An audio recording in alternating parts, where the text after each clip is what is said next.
All right, how's it going, YouTube or Rumble, depending on where you're watching this?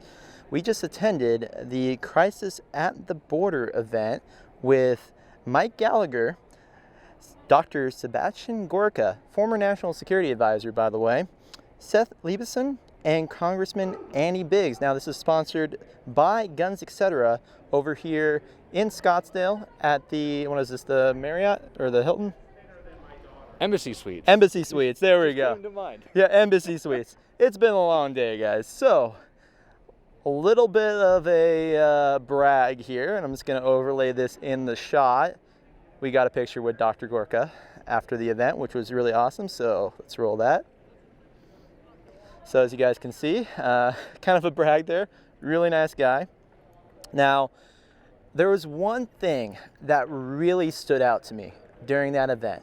And it was that if you're not going to fight, you're not going to win.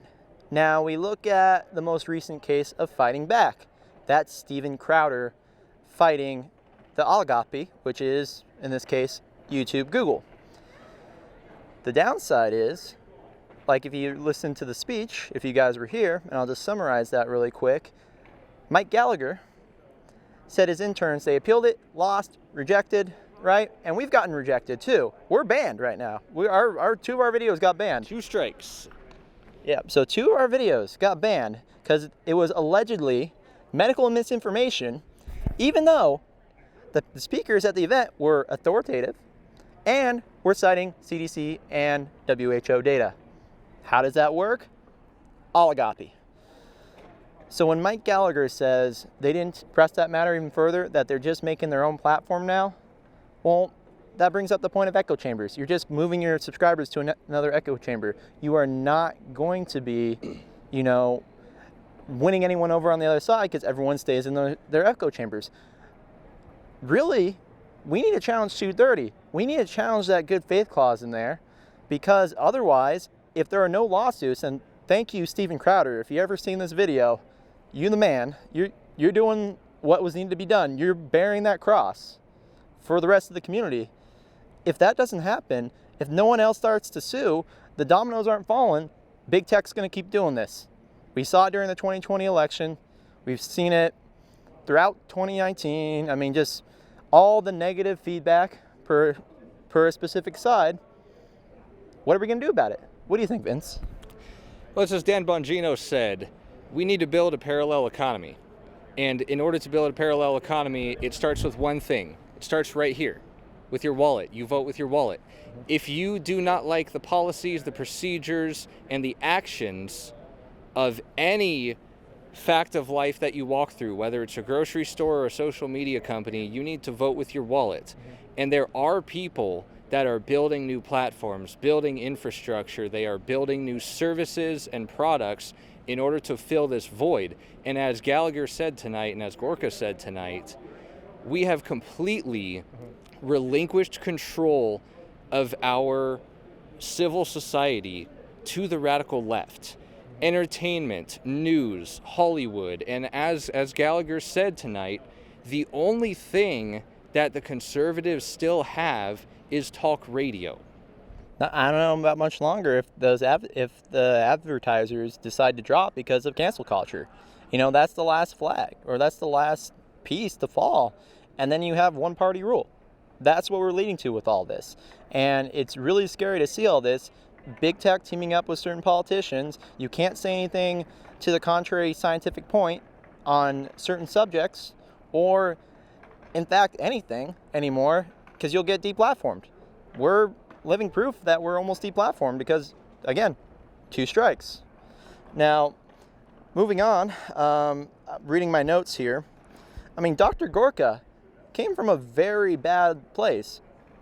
Father was under the Nazis, right? Had lived through that, and then under communism.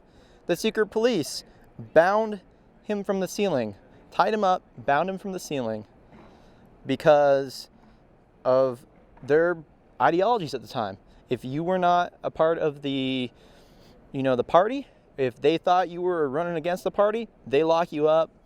It's a bad thing. We do not want to become the next Venezuela. And that's where we're on a path to right now. How do we avoid becoming the next Venezuela? Well, as they said tonight, one of the biggest keys is border control. Because what Ron Paul said back in 2006, and as I said during the interview with Brad and Heather, is Ron Paul said that the people in power have a fundamental philosophical belief that national sovereignty is not important, which is why they do not care about the borders. So when you see the border czar, Kamala Harris, never visiting the border, never tackling the problem, it's because fundamentally she doesn't see a problem. This is exactly the type of thing she wants to see. She wants to see the drugs, she wants to see the crime, she wants to see the children raped, as bad as that sounds. But ultimately, if you care about the national sovereignty, if you care about your country, then you will want to protect your own citizens. And in order to protect the citizens, we need to keep the fentanyl out, we need to keep the criminals out, and we need to have what every other country in the nation, in the world, has, which is a process path to citizenship. There's a process to follow. In most countries around the world, you will be imprisoned, in some cases executed, for illegally residing in a country. We pay $15,000, give plane tickets and bus tickets, as Dr. Gorka said, who was the former national security advisor under President Donald Trump. If we care about the country and the people in the country, or even the people around the world, people that are not even in this country, you would care about the children that are being smuggled and trafficked, you would care about the drugs that are killing their people and our people, and you would want a stable process so people can legally come into the country and we can all live better lives. And what I found to be super alarming was the fact that you're hearing that children, because of Biden's policies, are being smuggled multiple times into the United States, where the United States government, the feds, President Biden, has ordered his departments underneath him to not enforce extraditions, right? You're not getting rid of people, you're not deporting them, and they don't even have to show up for a court hearing anymore. They get bused or flown to another state, they get put in some type of housing, and then, when you feel like showing up, show up to your court case, we'll talk about your asylum case. Dr. Gorka said, these are not people claiming actual asylum. Sure, there might be a few people in there that have actually, are escaping a terrible situation that they will get killed if they go back to their country. A majority of these people crossing, and this is what will get us banned here on YouTube for saying this, are economic migrants. We can't be allowing these people to cut the line because it feels good, for the left. I mean, and I get it, the children, right? Well, and as they said tonight, Gallagher and Gorka said tonight, I think it was actually Congressman Biggs that said it, which is the coyotes, the people that are running these trafficking rings, the people that are running the entire economic operation of smuggling people in, one of those people can make north of $3 million per year by sending in, for example, a child with a family. Once that family gets into the country, they take that child back into the country they came from to then go with another family, because the Biden policies say if you come as a family, hands off. They're going to put you into housing, you're going to be under quote-unquote protective custody. I mean, I'll use Arizona for example. The feds are contracting with hotels to buy out hotels, right? And they're housing illegal immigrants. There's one down in Ahwatukee that I know of, that One Nation Under God. So shout out to you on YouTube, man. He covered that. It has armed security out there saying, hey, don't trespass on the property. I mean, yeah, we feel bad for the children that are being smuggled in. Both, that's a bipartisan thing. But Trump's policies worked of deterring. I'm not sure it's bipartisan, because if it was really a bipartisan thing, then there would be action taken to prevent it. But there's no action taken to prevent it from the opposite side. And to me, and as was said tonight, it's not even a left or right paradigm. It's a real good or evil paradigm. You have to acknowledge that evil exists in the world. There was the evil of the Nazi regime and of the Hungarian massacres that Dr. Gorka's father went through where Dr. Gorka's father had his hands bound in chains, because there is a pure evil that was capable of doing that, and evil lives in the souls of men and women. Now, that evil still exists. If people think that the Nazis and Stalin and Mao were the end of evil, they're really in for a rude awakening, and they really should investigate it a little bit deeper. I agree. And you made a valid point there. I mean, I think it, like what you said, maybe it's not bipartisan in that sense because there are people that are supporting Biden's policies. If you cared about the children, you wouldn't be allowing what's happening right now, right? The only way we're going to fix this, at least I think, is at first talk to your local representatives, right? Tell them, hey, this needs to stop, right? I don't know if there's any lawsuits they can bring or how they're going to do it from there, but Biden's policies at the border is not working. We've overflowed the system. I mean, just go to downtown Phoenix by the federal courthouse down there, and you will see the amount of homeless that are on the street that now luckily for us, Arizona, it's a little bit different, right? In terms of, what funding is going where. We have, I think, a relatively good state legislature, and although Governor Ducey, I would probably call him a McCain Republican. But needless to say, I mean, I think our state legislature is doing a good job. That's why we have the audit going on right now. That's why we have some good representation. And that's why we're not seeing a bunch of money being thrown at Biden's border crisis besides going down there to help try to secure the border. Because as we know, drugs are coming through, and what they're doing is they're going to choose, and this is interesting from the talk today. He mentioned this, and I drive past this area all the time when I'm going back to visit family in San Diego on I-8, where that power substation is right before you go down the hill. So basically San Diego to Imperial County line, right? There are Border Patrol agents stationed all the way up along the hill because what's happening? The cartels are sending people in. They're delivering them by bus, car, other means to where the fence ends, right? They're telling them, okay, go cross here. While the cartel, through the mountains, has their drug smugglers and weapon smugglers, because we know that goes both ways. Let's rehash Operation Fast and Furious. Thanks, Obama, to that, by the way. We have all this stuff going on, and the Biden administration is complicit, in my opinion. I mean, what's your opinion to fix this, Vince? Now, I have to be a little bit frank here. Without a full and complete understanding of the state systems and the federal systems and how they coexist, but also how they run independently, this might be a little bit easier said than done, but I'm going to say it anyways. Do it. I would like to see the states that border along the southern border to take more control, because what it looks like is the federal government has decided, or under orders of the current administration, to allow these things to happen, or as you say, are complicit with it. So I would like to see Texas, New Mexico, Arizona, and that one other state that we don't really talk about on the southwest of the country. California. I just said it. I would like to see those states take this in complete control.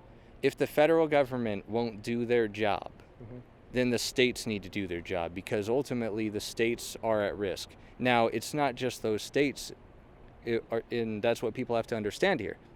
It's not just those states, because as we learned tonight, as we've learned over the years under the Trump administration, you have Russian nationals, Ukrainian nationals, Saudi Arabian nationals, Middle Eastern, Iranian, Iraqi, Afghani, Australian, Somalian. Mexican, Guatemalan, Somali. You have people from all over the world not coming in from the northern border, which is why we never complain about the northern border. They come in through the southern border. Now, if the federal government won't enforce it. If they won't protect it, then the states need to either independently protect it, or the states need to come together with some sort of an agreement, pool together the resources necessary in order to solve the problem. And I think that's the best way to do it. Like I say, I'm not sure if it is easier said than done. I know what Trump did during his administration was, under the emergency acts, transfer funds from the Pentagon to build walls along the border. Now they can do that right now under I forget, there's a provision for national security, basically prevents drug running and all that kind of stuff, so they can put up barriers. That's why you had San Diego get reinforced, because that was a major crossing section. And you also have a few other areas that were really bad, but it wasn't finished, right? So you have everyone now breaking in through the gaps, and the cartels are making advantage of this. Those sensors that Biden said, oh yeah, we want all these sensors on the border. We don't need a wall. We'll be safe. Well, the sensors aren't even live. He stopped that too by stopping the construction. So the administration doesn't want border security, and in my humble opinion, I think it's more at play, especially was it Alejandro or whatever the guy's name is that's now in charge of Homeland Security. Mm-hmm. You know, he's a guy that doesn't want borders, right? He's been on record saying he doesn't want borders. So how do you do that? You don't enforce the law. You let a lot of people in. You don't check up on them. And then you grant them asylum however many months or years later. Now you have a bunch of voters for the Democrat Party. You have one party rule. That is their ultimate goal, so they can force everything down everyone's throats. That's my opinion based on facts. That's not conspiracy. That's not QAnon. Look at how people are voting, look at who's wanting what, and I think you'll come to the same conclusion as me. And speaking of our former great state of California, I forgot to mention this, you know that at least my hometown of San Diego is using, well, it's your tax dollars, by the way, but renting out the San Diego Convention Center to illegal children, to illegal aliens. When the city's already strapped for cash, right? Conventions are coming back. You have concerts, baseball events, everything else coming back. But San Diego's tourism industry is still dead because you can't host Comic-Con there. You can't host the auto show. You can't host all these big events because the facility is being used by illegal aliens. And I'll end it on this, and we'll do a follow-up video later with some questions that we sent the team. If we really cared about the children, we wouldn't be allowing this to happen right now. Trump's border policies, although yes, he sent some mean tweets, get over it, right? He spoke to Americans. He didn't play this double talk politics. That's why, at least why I liked him, right? He actually got things done. So if we really care about the children, we would stop this illegal immigration right now. We would reinstate the wait in Mexico policy. We would adjust our border laws, our immigration laws to say, okay, we understand, this process takes a while. We can do some things that improves it while at the same time keeping the right security so people come through legally. Because that's the whole point. We want legal immigration, not illegal, someone crossing the border. Because if you cross the border illegally, it is a crime, regardless. We need to go back to enforcing our laws and caring about our nation, not playing politics. And there was this situation that's happened over the past 15 months that relates to the border in such a way where we have no idea if these people are sick.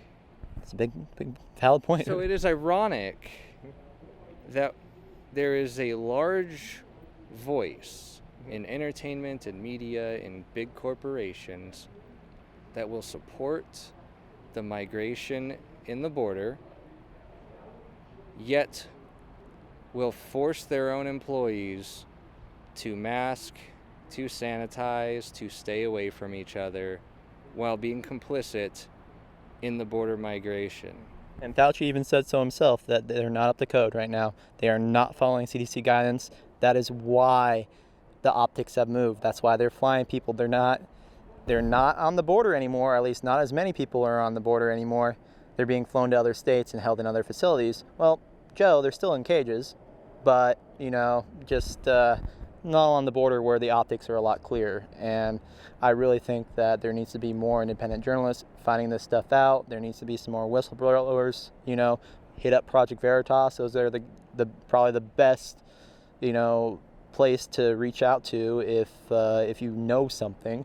Final thought here, as we did tonight, and I want to speak to the viewers directly, but as we did tonight, we came to this event not knowing what to expect at all. We did not have a press contact. We just showed up with the camera and said if we get to record the event, we get to record it. We were told we can't record it, fine. You know what we did? The event ended. We came outside, we set up the camera, and I walked around this area and I asked people if they would like to speak to us for a minute or two.